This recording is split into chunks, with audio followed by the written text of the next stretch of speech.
I'm going to give this session or presentation a technology agnostic or product agnostic because it gets very tedious. I'm sure people would have spoken about hundreds of products or technologies in the last couple of days. So let's keep it very generic. The objective is to create the awareness about some of the trends or some of the forces that are in play that are shaping up the supply chain in today's world, or that will be shaping up the supply chain for the next 5-10 years. I don't have a flamboyant presentation, but I'm sure I have a very legible and simple presentation, so let's project it. So the objective is to talk about the disruptive forces. So what are those disruptive forces? I see 4 forces that will shape up or already shaping up the future of logistics or supply chain. What are they? The first one, it's the e-commerce business. It's a beast in the making. Second one, the e-commerce capacities. And third one, it's the new kids on the block. There are so many new kids who have come up. I will talk about them as we progress. And the fourth one is carriers envy. There are some jealous carriers who exist in the market today, very prominent ones, and they are disrupting the supply chain and logistics. So let's have a look at one by one. I will not talk about this slide because it may hurt some of the people here, because the reason these disruptive forces have come up is because the industry is a laggard one. It's a very laid back, it's a very not so sophisticated industry, but without hopping on that, let's look at the disruptive forces alone. The tremendous growth of e-commerce business and the dynamic demands that are associated is huge now. That's the biggest reason or biggest disruptive force that's in play now. I'll give some indication. E-commerce business is about 2.3 trillion market, and in US alone, that's about 400 billion. If you don't get the volume of it, I'll give an indication. This represents only 8% of the retail sales, which is if 100 items are bought from retail shops, only 8 are bought from online sources. That's the status today. The forecast is, which is scary as well as exciting, this is going to double up or 3 times in just 3 years from now, which is the forecast is the e-commerce sales will become 4.8 trillion market by 2022, or in US alone, this will represent 15% of the retail sales, which is every 100 items purchased from retail stores, 15 of them will be purchased from online sources. So in 3 years now, it's going to double up. Do we have the logistics capacity, supply chain capacity and capability to handle that juggernaut? At this point, no. Second thing, it's not only about the volume in play, it's also about the speed. I'll give an example for you to be able to relate. In 5 years before, the lead time between the order placement online and the door delivery was 8 days. And today, the lead time between click to delivery is 24 hours or even less. There are promises of 4-hour delivery and 6 hours delivery. So that's how the timeline has shrunk. And that's really putting a huge pressure at the back end. It's putting pressure on the warehouses, it's putting pressure on the fulfillment processes, it's putting pressure on the transportation companies. That's the second. So it's not only about the volume, it's about the speed too. And third thing, it's not only about the volume and speed, e-commerce is also about the variety. Look at the SKUs to increase sales, to attract the customers. A lot of SKUs are coming up. SKUs is nothing but the product variants. Red color t-shirt, green color t-shirt, blue color t-shirt, XL, L, small, so many variants. So many varieties of the same products are coming up, and that's putting enormous pressure. The warehouses are piled up with too many variants that people are struggling to pick up the right item when an order is placed. So it's about the variety, it's about the speed, it's about the volume. So e-commerce is a beast which is going to put tremendous pressure on the supply chain in the years to come. So we spoke about the volume of it. There are 3 other factors that are related to e-commerce. Free shipping. Free shipping was a promotion till few years ago, but not anymore. As long as the customer is willing to make compromises on his delivery timelines, he gets free shipping. Or in some cases, to attract a customer, free shipping is offered. Irrespective of how it's provided, whether it's a promotion, whether it's an offer, it doesn't matter. When free shipping is offered, it means that the retailer is allocating a portion of the margin he makes to cover the logistics cost, which means that he has to keep the logistics cost as low as possible, which means that he is going to put tremendous pressure on the logistics partner or last mile partner he works with to keep the cost under control, which means that the logistics service provider should have absolute visibility into the cost he incurred when he makes a delivery. Do you think our logistics companies currently have the visibility and capability to have absolute control on the cost of delivery? No, at this point. Initially, they estimate that the cost would be X. When they finally deliver, it will be X plus 5. So we don't have that visibility and capacity to control cost. So that's with the free shipping thing. I will give another statistic so that you would be able to relate. Last year, in US alone, companies spent $70 billion to achieve a sale of $370 billion. That's about 18%. So would you be spending 18 rupees on a product that will cost 100 rupees? That's atrocious. You can't have logistics expense of 18%, and that's unsustainable. So the retailers are desperate to bring the logistics cost down, which means that they're going to put tremendous pressure on the logistics companies and supply chain partners. So that is going to disrupt the market in a huge manner. So we spoke about the volume in play, we spoke about the free shipping that's putting pressure. There is another factor, which is about the delivery options. To make a customer purchase without the touch and feel, touch and look, comfort of a brick and mortar shop, e-commerce companies like Amazon, Flipkart, or Snapdeal, they offer a lot of delivery options. So many of them: same-day delivery, next-day delivery, or delivery on the route taken by the customer, or convenience stores. There are so many delivery options that exist. This is pushing innovation to extremes. I'll give you examples. 2 years ago, Amazon has signed a partnership with the DHL and Audi cars, which is Amazon would be able to deliver to the trunk of the Audi cars of the customers who placed orders by using a one-time key. When the cars are located using GPS trackers, they will open the trunk and they will place the shipment inside it. Again, Amazon has launched a pilot last year. It's called Amazon Key, if you're familiar, which is Amazon delivery people would be able to deliver the shipment into your homes even if you're not home. Using a one-time key, they would be able to open the door to the extent the parcel goes in, they will deliver and come out. Similarly, I'll give you my examples. I made a few note of them, very interesting ones. Yes, pickup lockers, toll booth deliveries, or even no, it's not only about the transportation. In the warehousing side also, it's getting interesting. Amazon has recently, just a month ago, filed a patent for distribution centers, thousands of it up in the sky, and drones, as soon as the order is placed, the drones would go into the delivery center, pick up, and they would come and deliver to your doorsteps within 2 hours, 3 hours of order placement. So this is pushing innovations to extremes. These delivery options are putting tremendous pressure on the warehouses and transportation. On top of it, there are challenges that are outside the control. We talk about same-day delivery, next-day delivery, but we have challenges that impede those ambitions, such as theft, customer unavailability, congestion, lack of infrastructure. In some parts of the country, PIN codes don't exist, addresses don't exist, coordinates don't exist. So these are challenges that are beyond the control. So these delivery option promises are putting tremendous pressure on the logistics and supply chain companies. And the last thing, but not the least, which is the returns. So one of the things that has been exaggerated tremendously, because of e-commerce boom, is the returns management. Today's e-commerce customers, or let's put it this way, the return rate of e-commerce customers is 3 to 4 times that of a brick and mortar returns. For example, every return that happens in brick and mortar, there are 3 or 4 happening in e-commerce. Because e-commerce purchases are mostly impulsive in nature. I open the website, I see something very impressive, there is an offer, I make a placement. Right after I make the placement, I regret the purchase, I cancel it. So the returns are very frequent and high in e-commerce.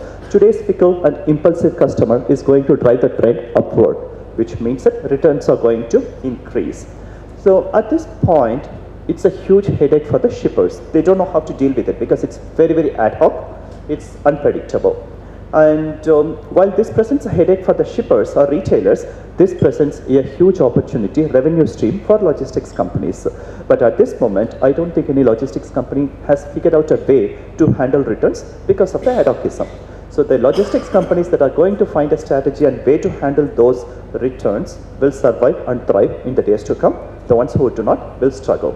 But returns is a great revenue stream, so we have to find a way to handle that.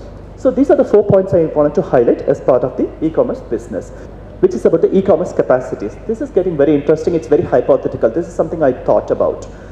It may not happen. It will not happen, hopefully, which is knowingly or unknowingly, the e-commerce companies have built huge capacities. I'll give you examples again. Amazon has built about 100 million square feet of warehouses.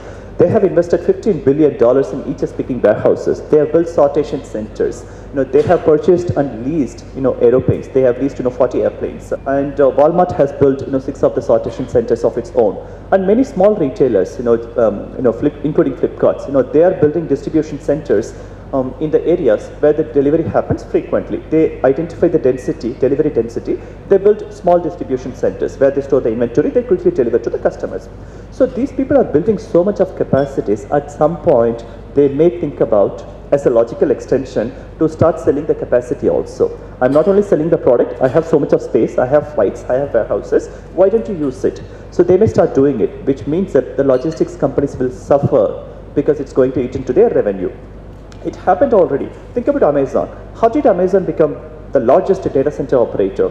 They built data center for their own use. At some point they realized that they built a huge data center that they start selling that, they can sell that as a service itself. That's how. So it's very accidental in nature. The same thing can happen to e-commerce companies who are building capacities. They can come as a logistics service provider at some point. So that's the second threat or disruptive force I foresee. There are many interesting kids who come up in the market nowadays. I see a lot of them. Uberization, or crowdsourcing platforms, or load matching platforms, online marketplaces, online freight forwarders, drone delivery. So many of them are coming up. But somehow we seem to ignore them. We think that these people will not pose a challenge to the existing market.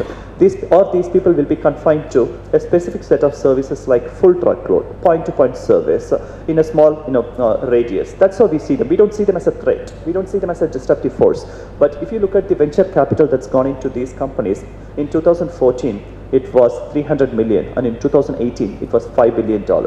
So the investment has become 11 times, 12 times, which means that these people are going to find a way to disrupt the market in a big way, at least in specified services. So don't ignore them. Keep a tab on them. They will make a difference at some point. It's already happening. Look at Starship Technologies. They are doing the drone delivery. They started in Aero. Now they're doing in California, in New York also, in some of the suburbans where the drones will go and deliver within a radius of 2 to 3 miles, and then they can carry up to 50 pounds. So they're replacing the human delivery people. So that's about the new kids on the block. So don't ignore them. That's my message. And the last piece is, next slide please. Carriers and me. This is getting very interesting. I'm not sure if you noticed. My presentation is more oriented towards the logistics companies. I'll give an example. A freight forwarder, which is someone who doesn't own any assets, who relies upon his knowledge, he manages to charge a premium of 30 to 40% on the base rate of a carrier, which is Maersk or CMA, 30 to 40% profit without having to worry about maintaining the assets, which Maersk does. So the Maersk and CMAs, they are very pissed off. They are very upset. Look, I own the assets. I do the hard work, but I charge a premium of 2%, and someone who acts as a broker, charges 40% on my, base rate. That's atrocious. So this has awakened them. What they do is now they are starting investing. They are starting investing in capabilities that can extend their, purview from port to port to door. Maersk now, they have invested heavily in a company, in a subsidiary called Ramco, which means that they can tell their customers that, hey, give me the shipment, I will deliver to your door. I will pick up from your home. You don't have to go through a freight forwarder. You don't have to hire too many parties. So the boundaries are absconding, disappearing. Maersk is providing door-to-door from conventional port to port. And Maersk is also encouraging customers to come and book directly in their website. They are forming partnerships with customs agents, third-party companies, trucking companies, or other partners, and they are providing the holistic service, trying to prevent the freight forwarders or other people making merry on their effort. So this carrier summary is disrupting the force.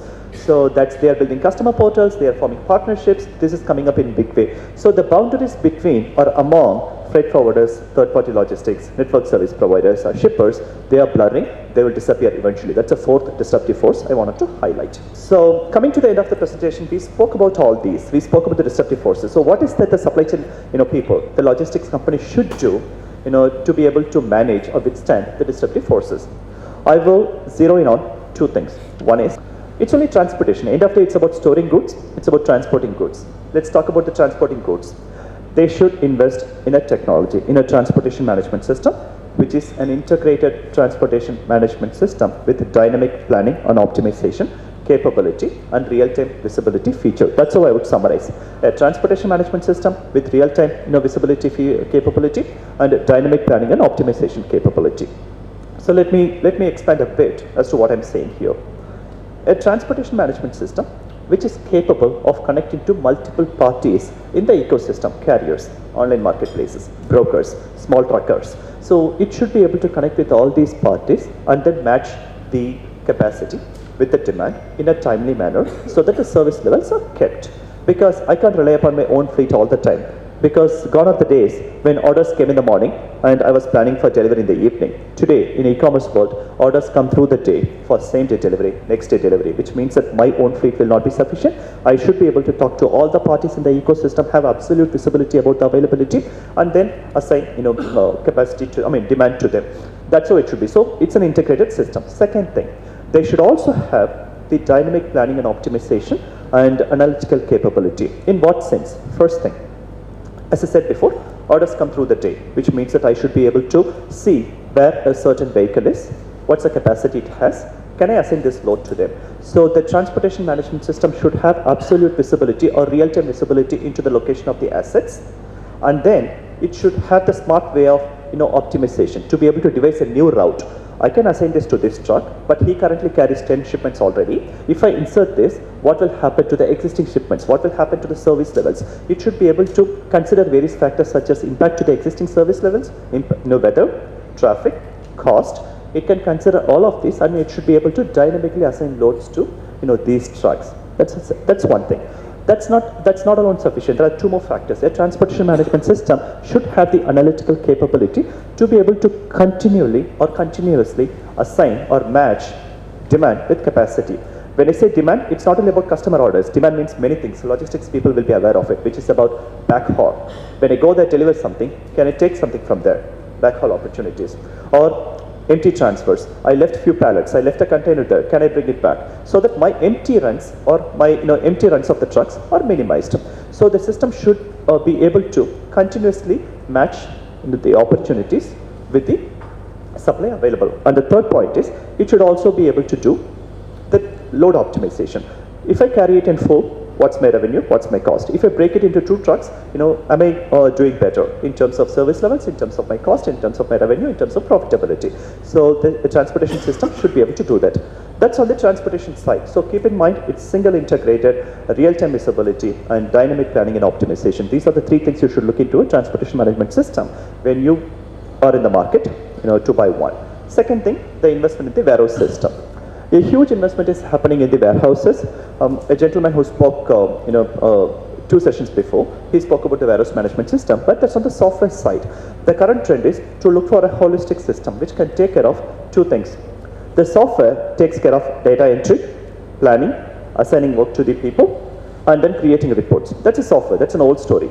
The new thing is combine the execution, which is about I should have the physical storage, physical movement of goods, which is automated storage and retrieval systems, robots, drones, goods to person systems, conveyors, sorters. There are so many technologies that actually take care of the physical storage itself inside the warehouse. So look for a holistic system which can combine both the software as well as the execution. When I say holistic system, the software and the robotic systems should be able to seamlessly interact and speak to each other and work in tandem. In most of the warehouses, they have done great investments in softwares and robots, but they don't talk to each other. So still, the investment, hasn't given the return on investment they expected. So look for a holistic system that can seamlessly interact with each other. And before I end the note, couple of interesting technologies I have come across or solutions I have come across which I wanted to highlight here. I'm not going to name them, so you can find out if you Google. So two things that are really making progress in the supply chain world are, first thing, goods to person systems. I'm sure some of you would have seen that.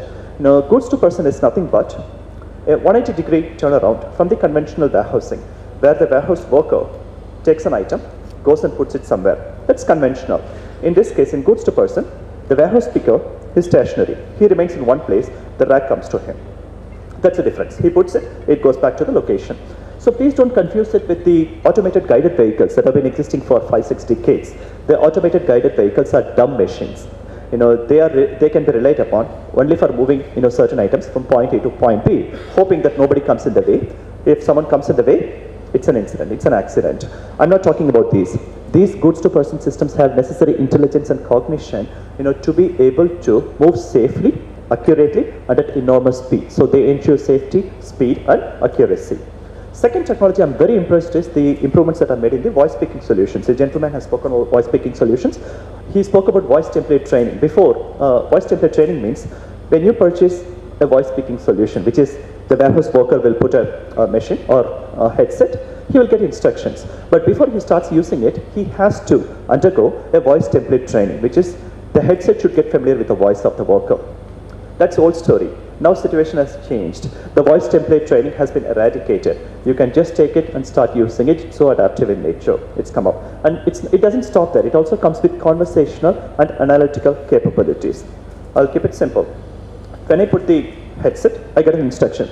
Take this item, put it there. So the worker is not able to comprehend. It's too fast.